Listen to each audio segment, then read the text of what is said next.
Hello, everyone, and welcome back to the Board Gaming Doctor. My name is Phil, and I'll be your Board Game Doctor today.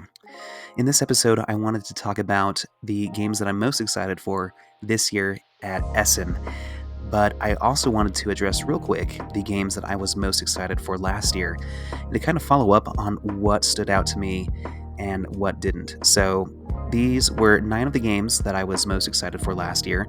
Some of them were on that list that are not pictured here were expansions like Ark Nova, Marine Worlds, and Cascadia Landmarks. And these are the standalone games that I had talked about, and it's really interesting to see what has stuck around in my mind and on my shelf compared to what hasn't.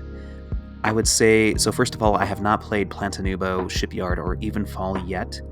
These games just have not come to my table, or for various reasons, especially with Planta Nubo being not available in the United States until this year.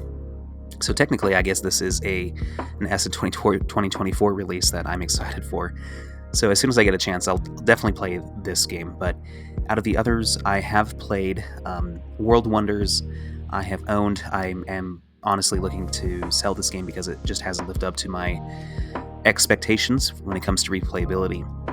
Tangram City hasn't either. I think Tangram City has been pretty fun for a handful of plays. I don't feel the necessity to come back to this game, but I do, and I will keep it because a lot of people enjoy this game that I've shown it to. It's a great game to pull out with casual gamers, and it's a Rosenberg, so I'm going to keep that.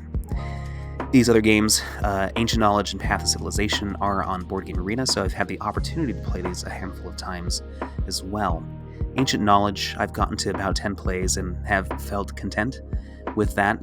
We'll see if the new expansion this year adds more variability to this game that would help me get back into it if necessary. Path of Civilization, in terms of complexity, I feel like it's a little bit heavier than Seven Wonders and plays in a very similar fashion, but with the same theme. But enjoyment-wise, it's about the same for me. I would play either game with the same enjoyment level, and so I wasn't too particularly fond of Path of Civilization being a game that I could return to over and over again, per se. So that leaves Nucleum and Evacuation. I think Evacuation still has the opportunity for me to be one of the Suhi games that is most preferable and most replayable, in my opinion. I think Evacuation, the card play, and the tightness of how this game plays is just really fascinating. I wish I could play this more. And same goes with Nucleum. I think it mixes a lot of the elements that I really enjoy of favorite games such as Brass and others that make this game really fun, and the support that it's getting with additional expansions during this year as well as in Essen. I think this game has a lot of legs, and a lot of people really enjoy it as well, and hope that this and Evacuation do get a digital implementation at some point so I can continue to follow through with playing of those games. So now let's hop over and look at, I'm going to choose 9 games that I'm really anticipating for Essen 2024.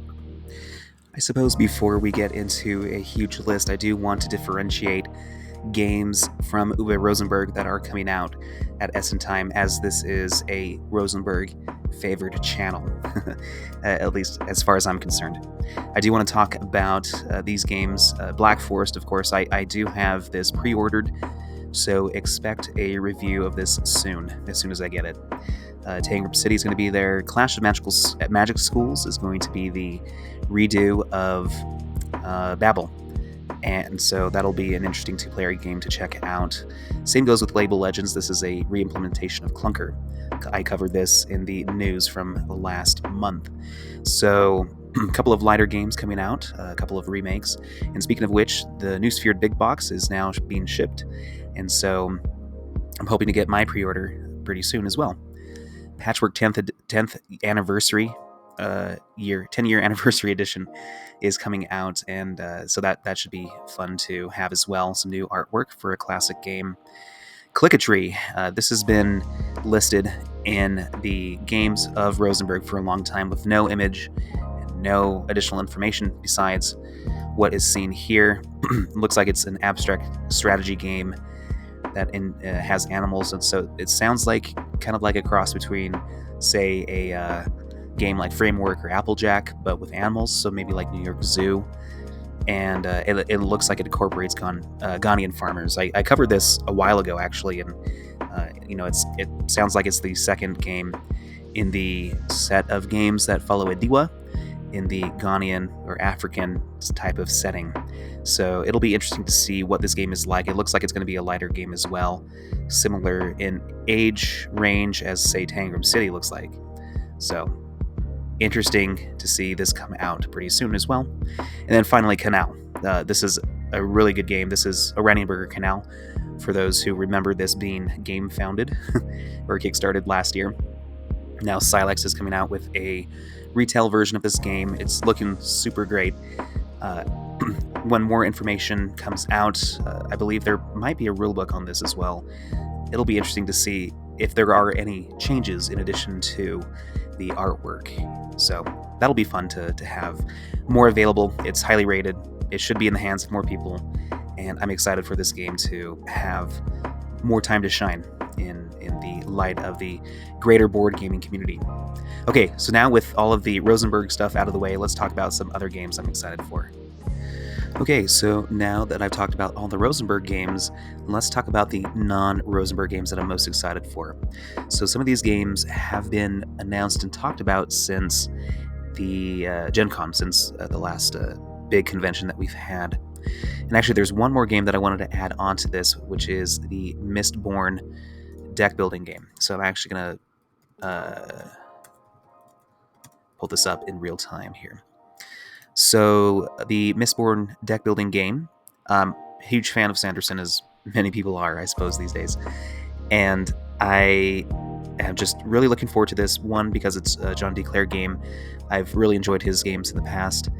Mistborn is an IP that I would be very much into getting into and am familiar with. And then finally, it's a kind of a deck building game. And so I've heard it be compared to a game similar to like Star Realms for up to 4 people, essentially. And so it'll be interesting to see how it plays, if there's anything that it does uniquely, because I feel like John DeClaire does a lot of things that are unique mechanically. And so will it stand out from other deck building games, kind of deck building battler games, like Star Realms and the like, other than its IP? We'll see. But I definitely will want to be playing this game, so that'll be left out temporarily from the top 9 here. But back to this, I've got some games that, like I said, have been talked about for a little bit.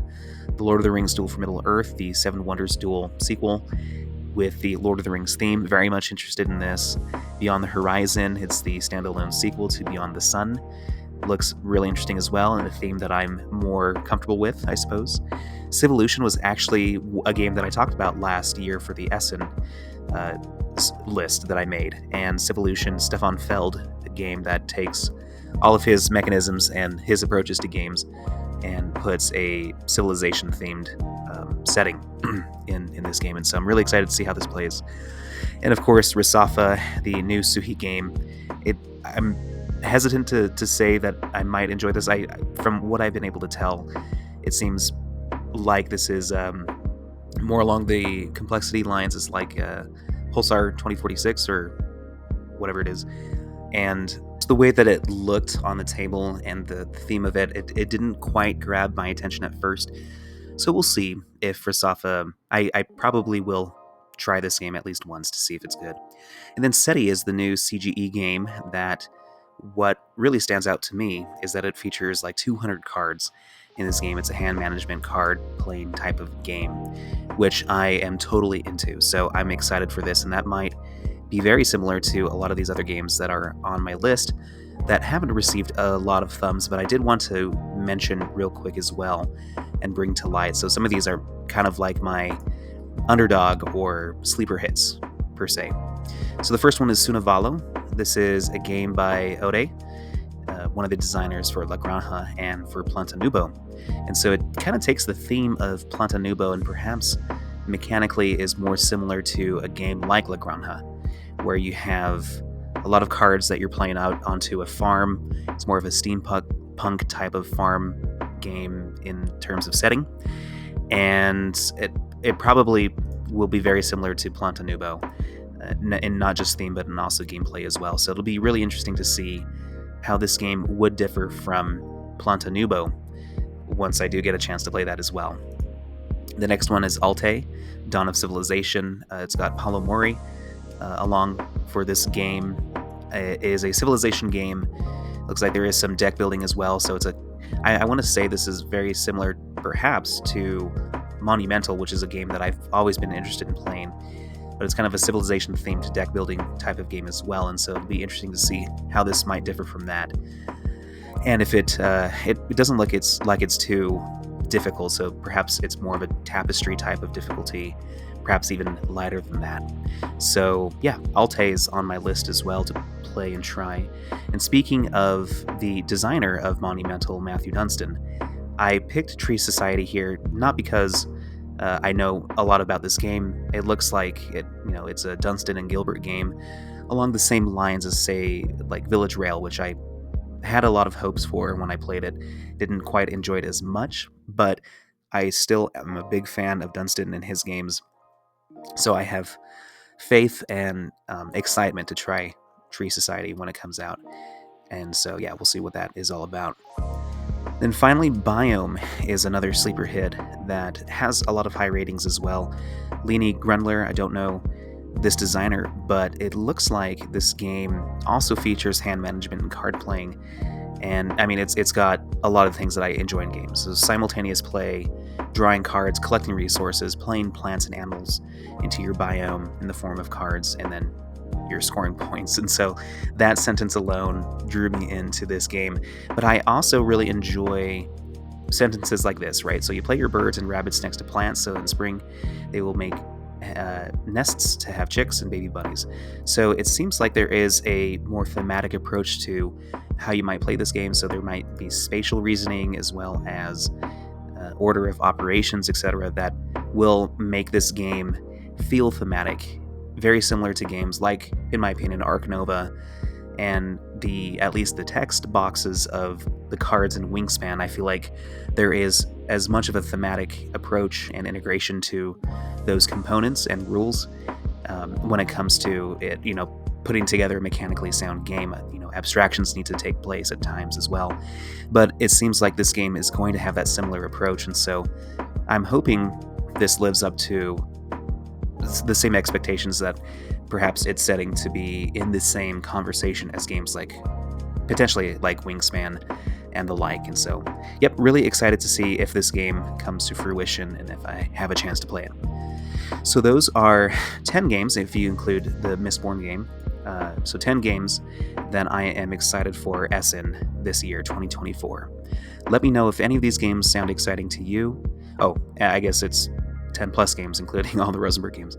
It's a big year for Rosenberg. But yeah, let me know if you're excited for any Rosenberg games or any of these games, or if there are any games that I did not mention here. I had like 70 plus games on my list, and I whittled it down to these 10 because I wanted to choose the games that I knew that I would be most likely excited for and willing to play within a year's time or so if these are made readily available for me to play. Let me know your thoughts, and once again, thank you for consulting with me today. Hope you schedule an appointment with your board gaming doctor soon. Take care.